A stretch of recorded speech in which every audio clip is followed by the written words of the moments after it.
Maharashtra today 24 news सत्य परिस्थितीचा सविस्तर आढावा।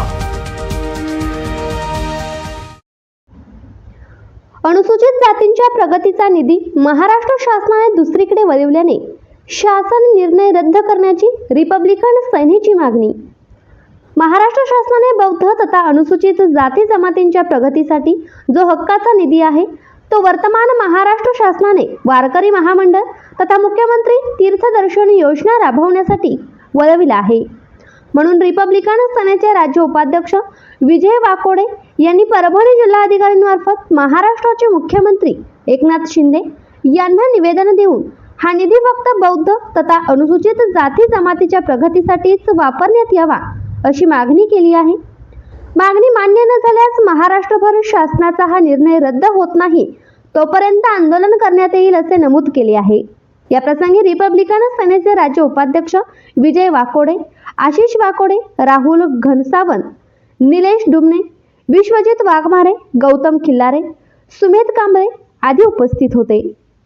महाराष्ट्र टुडे मराठीसाठी ब्युरो रिपोर्ट मेहबूब शेख, परभणी।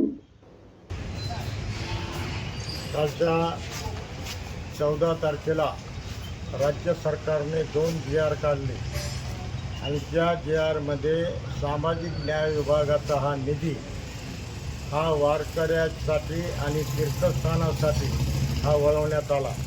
आम्हाला वारकऱ्यांचा विरोध नाही, तीर्थस्थानाचाही विरोध नाही, परंतु हा निधी इतरच विभागातून देण्यात आला पाहिजे होता, परंतु जाणीवपूर्वक सामाजिक न्याय विभागातूनच हा निधी देण्यात आला।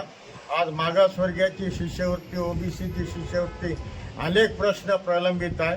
सामाजिक न्याय विभागाचा निधी हा दलित मागासवर्गीयाच्या उत्थानासाठी वापरला जातो, परंतु हा निधी इतरत्र वळून हा अत्यंत आंबेडकरी समाजावर अन्याय केलेला आहे। आणि आगामी निवडणुकीत असं जर हे सरकार वागत असेल तर आंबेडकरी जनता त्यांना धडा शिकवल्याशिवाय नाही।